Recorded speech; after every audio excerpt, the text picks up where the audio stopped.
Bonjour et bienvenue dans un nouvel épisode de Capsule, le podcast qui parle d'entrepreneuriat en Corse. Je suis Audrey Royer et aujourd'hui je reçois Valentin Auble, jeune entrepreneur corse qui en est à sa deuxième entreprise, qui a réussi à revendre son premier business. Mais alors qu'est-ce que la vie d'un entrepreneur ? Écoutons-le tout de suite. Je m'appelle Valentin Aublé, j'ai 28 ans, gérant associé d'Airpure Solutions, APS. Alors, études bac scientifique à Ajaccio, ensuite sur le continent BTS, management, et ensuite une licence de 6 mois, enfin une licence pour être capitaine de navire. Voilà, pendant 6 mois, sur le continent pareil, à Marseille. Rien à voir, rien à voir. J'ai fait un petit peu de bateau, puisque j'ai travaillé en tant que marin pendant 2 ans, plein. Et après, dans l'entrepreneuriat, en tant que moi, j'ai monté du coup une petite société de nettoyage auto pour les voitures, voilà, lustrage, traitement céramique, qui s'appelle Octopus Detailing. As-tu toujours voulu entreprendre, Valentin ? L'esprit entrepreneur, il s'est fait au fil des années. Ça a pas, quand j'ai débuté, forcément, j'avais 22 ans, si je ne me trompe pas. Et en fait, l'idée est venue de Justine, ma compagne, qui m'a poussé, mais j'ai toujours eu envie de monter une affaire à moi, d'être patron, d'être entrepreneur à mon compte. Et voilà, c'est quelque chose qui trottait dans la tête parce que mon beau-père, à l'époque, était entrepreneur lui-même, et voilà, ça m'a donné envie d'entreprendre et d'être gérant de société pour pouvoir être libre, travailler un petit peu comme je le voulais. Et puis voilà, donc il y a eu cette opportunité de là où j'habitais avant, sur Sagone, de créer cette petite boîte de nettoyage auto. Et après, on a déménagé sur Ajaccio. On a pris un local, voilà, commercial. Et donc, ouais, l'idée, j'ai toujours voulu être entrepreneur. Création de l'Octopus, c'était en 2018, donc j'avais 23 ans. Ouais, entre 22 et 23 ans, ça s'est fait un peu avant mon anniversaire. Ouais. Voilà. Au début, effectivement, j'étais pas sûr de monter une société. Alors, au début, c'était une auto-entreprise pendant 9 mois. Après, j'ai dû embaucher mon beau-frère parce que j'ai trop de demandes. Donc, on a basculé en société. Au début, tu n'es jamais sûr avant de monter une société, surtout avant. Maintenant, je suis un petit peu plus foufou parce que j'ai l'expérience de 4-5 ans, 5 ans de société. Donc, je suis un peu plus serein. Mais au début, tu n'es pas trop serein. Ouais. Tu te dis, est-ce que ça va marcher? Est-ce que ça a marché, tout simplement? C'était juste ça ma principale crainte. Après, c'est vite passé. Une fois que tu es dedans, c'est un boulot. Donc, tu fais ton travail, tu te développes. Et comme c'était ma passion, le nettoyage auto, lustrage, donc forcément, c'était plus simple. Une fois, quand c'est ta passion, c'est toujours plus simple. Mais, euh, mais voilà, ouais, c'était non. Après, ça va. Au début, c'était auto-entreprise pendant 9 mois. Ouais. Et après, création de société avec ma compagne, Justine. Ouais. Alors, au début, du coup, on habitait sur Sagone. Donc, j'avais que la région de Sagone, Cargèse. Euh, et là-haut, il faut savoir qu'il n'y a personne. Il n'y a pas grand monde. Alors, si tu veux, quand ça a fait le tour, forcément, il y a eu pas mal de demandes. Et après, j'ai déménagé sur Ajaccio. J'ai continué à faire mon business un petit peu sur Ajaccio et un petit peu sur Sagone, toujours en auto-entreprise. Et ensuite, en société, on a embauché du coup mon beau-frère à l'époque pour se développer. On a pris un local et on a commencé à travailler beaucoup avec les concessionnaires automobiles. Et voilà, ça a fait concessionnaire, particulier. Au début, c'était que des particuliers. Et après, ça a été concessionnaire et particulier, les deux. Justine a beaucoup aidé dans le développement, ouais. Pour le site internet, les réseaux, la compta, elle faisait tout ce que moi j'aime pas trop faire. Et puis, non, c'est sûr que ça a été un vrai pilier, ouais. Alors c'est vrai qu'au début, beaucoup la tête dans le guidon, euh, pour former déjà, parce que Edouard, mon beau-frère, c'est quelqu'un qui avait aucune expérience dans le monde du nettoyage auto lustrage, donc il a fallu le former sur le tas pendant plusieurs mois. Et puis après, forcément, il a été très rapidement autonome parce que c'est quelqu'un qui s'adapte très facilement et qui est assez manuel. Et après, on a eu jusqu'à 2 employés, plus Justine et plus moi en même temps. Donc ça, ouais, ça tournait un petit peu, il y avait une belle demande en 2021, 2020, c'était 2021, ouais, on a eu jusqu'à 2 employés. Avec nous, ça faisait 4. Donc ouais, ça tournait un petit peu dans notre local de 100 mètres carrés. Il y avait pas mal de boulot, ouais. Mais ouais, j'étais content que ça se développe. J'étais content, franchement, parce que c'était ma passion. Donc de voir que ça marchait, qu'il y avait de l'engouement pour Octopus, ouais, j'étais plutôt fier, ouais. C'était une belle aventure. Alors, tu passes du technicien à l'entrepreneur à partir du moment où tu commences à manager l'équipe, à commencer voilà, aller voir un petit peu les concessionnaires, tout ça. Tu as moins la tête dans le guidon. Donc, ouais, tu es entrepreneur quand tu cherches aussi à développer ton business. Au début, on faisait que du nettoyage. Après, on a fait un petit peu de lustrage. Après, clairement, que du lustrage, un petit peu de nettoyage. Beaucoup de traitements céramiques pour protéger aussi les peintures. Donc, ouais, on a cherché à se développer. Après, du covering aussi, on en a fait un petit peu. Donc, voilà, c'est le but de tout entrepreneur, hein, de chercher de nouvelles idées et de faire monter l'entreprise au plus haut qu'on peut, hein. Et comment s'est terminée l'aventure Octopus? Alors, c'est vrai que, bon, on a eu la crise du Covid en 2020-2021. Ça n'a pas été simple parce que les gens, du coup, n'utilisaient plus leur voiture. Donc, il y a eu un peu moins de demandes. Après, nous, on a toujours réussi à sortir un petit peu notre épingle du jeu. On a proposé les désinfections des véhicules. On s'est adapté. Voilà. Après, c'est vrai qu'il y a eu une petite baisse de demande. Il y a eu, du coup, à la suite, ça a joué aussi, à la suite du Covid, des gens qui se sont mis à leur compte dans le nettoyage auto, en proposant forcément des prix, vu qu'ils débutaient, un petit peu inférieurs aux nôtres, où on avait une structure, une société à faire tourner, un local, des charges.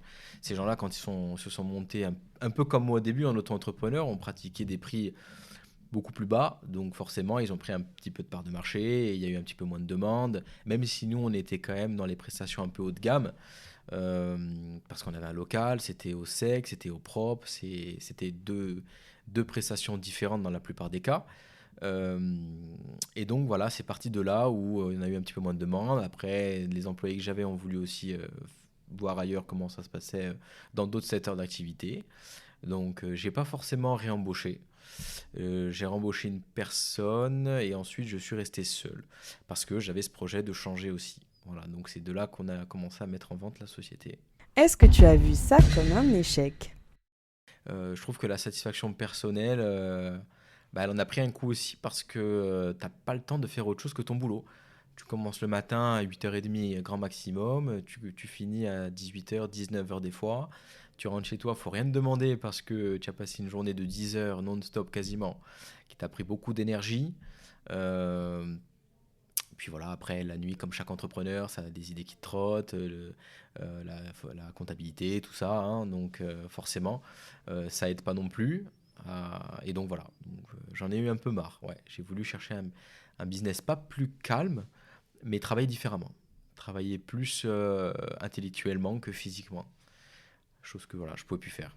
En fait, je suis passé de donc technicien au début à entrepreneur parce que bah, du coup, on a voulu développer d'autres choses, à retechnicien, en fait. Tu vois? Et c'est là où je me suis dit, attends, je suis entrepreneur, j'ai des idées aussi qui me viennent de temps en temps, hein, comme tout le monde, et j'ai envie peut-être de travailler dessus.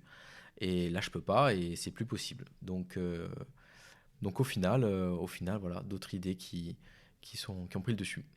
Je l'ai vu comme un renouvellement de ma personne, de mon état d'esprit, en fait, envie de changer, de faire autre chose. Voilà, 5 ans de nettoyage auto avec la tête dans le guidon, voilà, ça m'a lassé. C'est vrai que ça m'a lassé. Pourtant, c'est un super métier. Et quand je voyais les résultats, j'étais toujours aussi content jusqu'à la dernière minute où je suis resté dans Octopus. Mais voilà, envie de faire autre chose, envie d'aller vers d'autres horizons et envie de se développer plus rapidement. Et là, je stagnais un petit peu. C'est ça, c'était plus une envie de faire autre chose plutôt qu'un échec. Déjà parce que j'ai réussi à faire une sortie, chose que beaucoup d'entre nous n'arrivent pas des fois à faire. C'est plutôt une rupture. Donc là, on est sur une reprise d'entreprise. Donc ça, c'est super aussi d'avoir pu transmettre à la personne qui s'appelle Nicolas euh, mon entreprise, notre bébé avec Justine, et puis qui puisse aussi perdurer, qui puisse continuer à la faire développer. Et moi, je suis plutôt content parce que il y arrive. Ça fait qu'un mois, mais il est déjà au taquet et ça marche déjà plutôt pas mal. Il a réussi déjà à développer une autre activité, ce qui est super. Donc que le nom reste, au final. Ouais, c'est plutôt là où je suis heureux d'avoir fait une sortie, c'est que la société reste en vie, perdure, se développe. Et moi, je passe à autre chose. J'ai donné 5 ans de ma vie, ça a été une super expérience. Mais voilà, maintenant, il était temps pour moi de passer à autre chose, de faire autre chose de ma vie, tout simplement. T'es-tu découvert une vraie âme d'entrepreneur? Alors, ouais, alors c'est vrai que quand tu fais un métier physique comme je faisais, t'as pas trop le temps, surtout dans les derniers temps où j'étais seul chez Octopus, donc du coup, j'avais pas trop le temps de réfléchir à d'autres idées. Et, euh, et c'est vrai que quand on a pris la décision de vendre Octopus, ben, je me suis remis un petit peu à regarder ce que je pourrais faire. Et j'ai pris un peu plus de temps, du coup, pour chercher d'autres idées et un autre euh, secteur d'activité, une autre, voilà. Et, euh, et donc oui, c'est vrai que là, actuellement, je cherchais vraiment un métier où j'avais plus de temps pour pouvoir me développer personnellement et du coup développer aussi l'entreprise dans laquelle ben, je bossais. La chose que je pouvais pas faire avec Octopus parce que ça me prenait trop de temps, physique et mental aussi. Donc là, ouais, je cherchais vraiment un secteur d'activité où j'allais pouvoir avoir plus de temps pour moi, pour pouvoir me développer. Ouais. Avoir d'autres idées, pourquoi pas, de business aussi. Et, et voilà, un métier moins physique. Parle-nous des prémices de ta nouvelle société.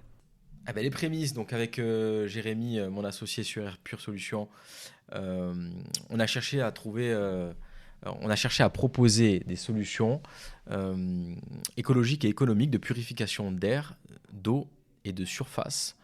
Donc on a trouvé des marques qui sont leaders dans leur secteur et qui n'étaient pas encore beaucoup présentes sur la Corse, notamment pour la purification d'eau. Euh, et donc du coup, au début, ben, ça a été, oui, c'est vrai que la société est assez récente, elle a 4 mois, mais ça a été un peu plus long en amont pour trouver les bons partenaires. On a beaucoup regardé, et puis fatalité, on a trouvé des bonnes personnes, les bons produits à, à développer sur la Corse. Voilà. Donc on travaille avec les marques Biozone, Tersano et Oleo. Euh, et donc, on a vraiment cherché à trouver des solutions écologiques parce que bah, ça nous tenait à cœur de trouver des solutions pour purifier tout ce qui est eau, pour enlever les micropolluants dans l'eau des forages, dans l'eau de réseau aussi. Tout ce qui est air, enlever tout ce qui est maladies, bactéries, virus dans l'air, prévenir du coup les maladies aussi, être moins malade. Euh, et puis pour les surfaces, on a vraiment trouvé une solution qui est incroyable, qui est exceptionnelle, qui remplace 80% des produits chimiques. C'est de l'eau ozonée. Et, euh, et donc l'eau ozonée, c'est incroyable parce que tu peux nettoyer du sol au plafond sans produits chimiques. Donc c'est économique pour la personne qui achète la solution, enfin l'appareil, et c'est écologique parce que tu as beaucoup moins de plastique forcément, beaucoup moins de produits chimiques rejetés dans la nature. Et ça, c'est quelque chose qui nous tenait à cœur. Parce qu'on est sur une île, elle est belle, il faut, je pense, un petit peu la préserver aussi. Tu as cherché à rapprocher tes valeurs à un nouveau business? En fait, ce qu'il y a, c'est que, bon, déjà, on cherchait des solutions parce on avait beaucoup de demandes. On entendait beaucoup à chaque fois dire oui, moi j'ai un forage, je peux pas le boire, ça m'embête. D'eau de ville, elle est blindée de chlore, donc elle est pas bonne non plus à boire sur le long terme. Quand tu emmagasines beaucoup de chlore, que ce soit par la douche ou en buvant de l'eau du robinet, ben on s'est rendu compte, il y a des études qui prouvent qu'il peut y avoir des cancers, des maladies, des choses comme ça qui arrivent. Donc on a vraiment voulu trouver des solutions là pour les gens de chez nous, parce que ça nous tenait à cœur de pouvoir améliorer la santé des Corses et, et de la Corse du coup aussi. Et donc voilà, on a trouvé ces solutions là qui donc, euh, qui donc apportent moins de déchets et plus de verre à notre île qui est, je pense, déjà pas mal meurtrie par beaucoup de choses. Donc si on peut limiter, moi qui suis marin, donc je suis un petit peu sensible à la mer, donc j'étais un peu là-dedans. Enfin, moi ça me rendait fou quand je voyais des trucs flotter, des plastiques dans la mer, des trucs à chaque fois on ramassait. Tous les étés on ramassait pas mal de choses quand on faisait les balades en bateau. Bon ben là voilà, c'est un petit peu la continuité de cette chose-là. Sans être écolo, mais juste faut être raisonnable je pense. Faut être raisonnable, on est quand même sur une belle île et il faudrait pas que ça se transforme comme d'autres coins ailleurs. Ça serait dommage. Et comment s'est passée ta nouvelle association? Alors Jérémy, on se connaît depuis un petit bout de temps. À la base, c'était un client. Ensuite, c'était du coup un copain avec qui on bossait de temps en temps ensemble. Et puis maintenant, c'est clairement un ami avec qui on travaille tous les jours. Et puis voilà, à la base, je dois dire, c'est de lui dont est venue l'idée principale. Et puis ensuite, on a travaillé sur les autres solutions ensemble. Et puis voilà, ça se passe super bien. On bosse ensemble tous les jours. On fait toute la Corse. Et puis, on est assez content. On travaille avec tout ce qui est particulier, professionnel, mairie, CAPA, hôtel, crèche.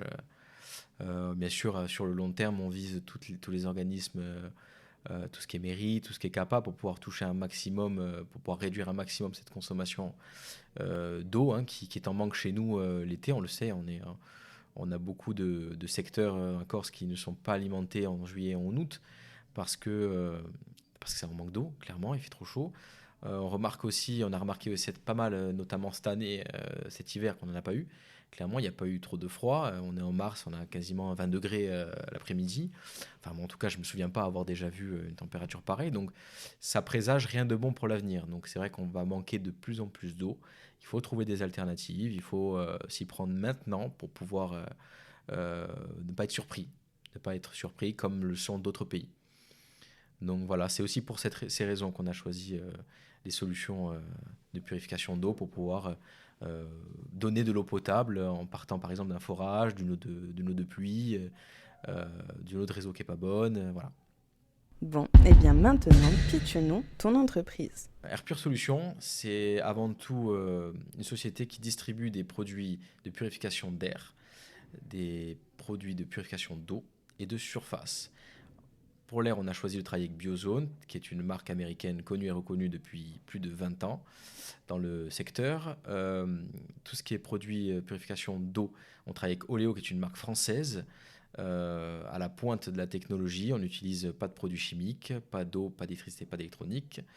Pour tout ce qui est purification de surface, on travaille avec Tersano, qui est de l'eau ozonée, qui remplace 80% des produits chimiques. Donc c'est écologique et économique pour l'utilisateur. Airpure Solutions, c'est une société qui a 4 mois d'ancienneté, mais bien plus en termes de recherche pour les bons partenaires. Et donc, on a trouvé ces partenaires-là, qui sont des partenaires de confiance. Et on a beaucoup d'autres partenaires qui arrivent, parce qu'on veut vraiment démocratiser la solution de purification écologique sur la Corse, dans tous ces secteurs. Les futures étapes pour Airpure Solutions, alors ça va être d'être présent sur l'intégralité du territoire corse, dans les mairies, dans les CAPA ou dans la CAPA, pour vraiment, comme j'ai dit, toucher un maximum d'usagers, toucher à plus grande échelle, faire des économies et de l'écologie à plus grande échelle, et donc du coup aussi par la suite toucher beaucoup d'hôtels, pour que les gens se rendent compte qu'il y a des alternatives aux produits chimiques et aux solutions énergivores. Voilà. Merci d'avoir écouté ce nouveau portrait de Capsule avec Valentin Auble. Soutenez-nous en partageant nos épisodes et notre chaîne et notez notre podcast sur Spotify et Apple Podcasts. Capsule est réalisée par Podcast et la M3E et financée par la M3E et BPI France. À bientôt pour un nouvel épisode.